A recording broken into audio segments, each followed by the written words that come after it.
การที่มาไม่ต้องรู้มากแล้วผมว่าเราต้องทำยังไป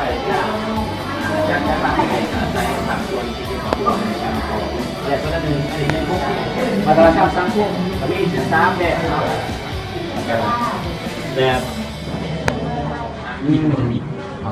สวัสดิการสร้างพวกอันนี้เป็นพวกภาคกลางวัฒน์การเคลื่อนไหว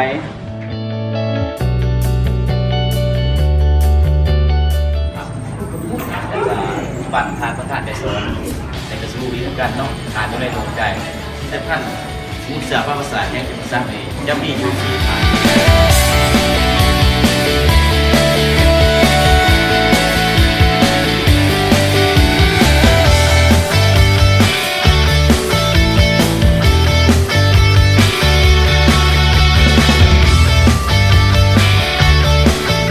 ว่าด่านเนี่ยฟ้าไล่นะครับพานุมาน้ำจืดหรือว่าปลาคาบ้านเนาะ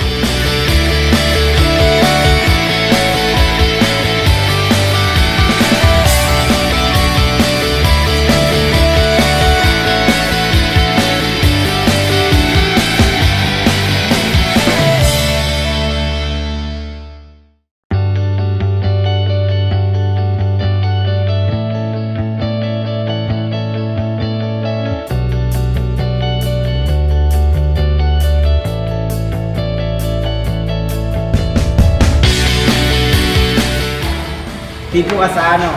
เขตบ้านเขตเมืองทุกคนเขตบ้านจะคือบ้านของเขาเองทางจะแกงสุกันของฮาราล่มสุกอยู่อย่างง่ายเจ้าการท่องเที่ยวอยู่บ้านดีนอกที่เป็นกีล่าให้ใส่ได้สมัยปัจจุบันเป็นนาตะเทใบพันกีใบ500ใบนอกของแถวใบแสนกีภาษาษา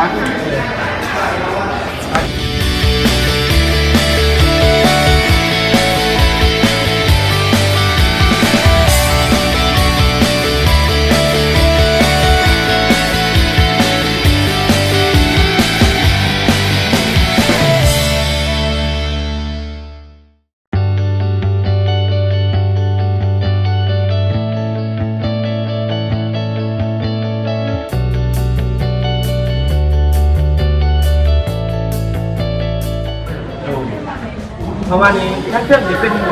อาวุธของกองร้อนเท่ายุคเขียนบ้านพวกสะอาดเลยเมื่อโค้งนี่เป็นอาวุธของศัตรูทุกมาติกา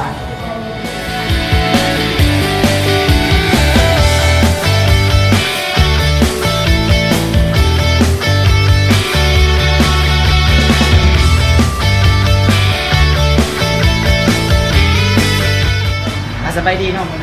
เฮามาที่หอผลิตภัณฑ์เนาะมาอ่านอยู่หอสมุด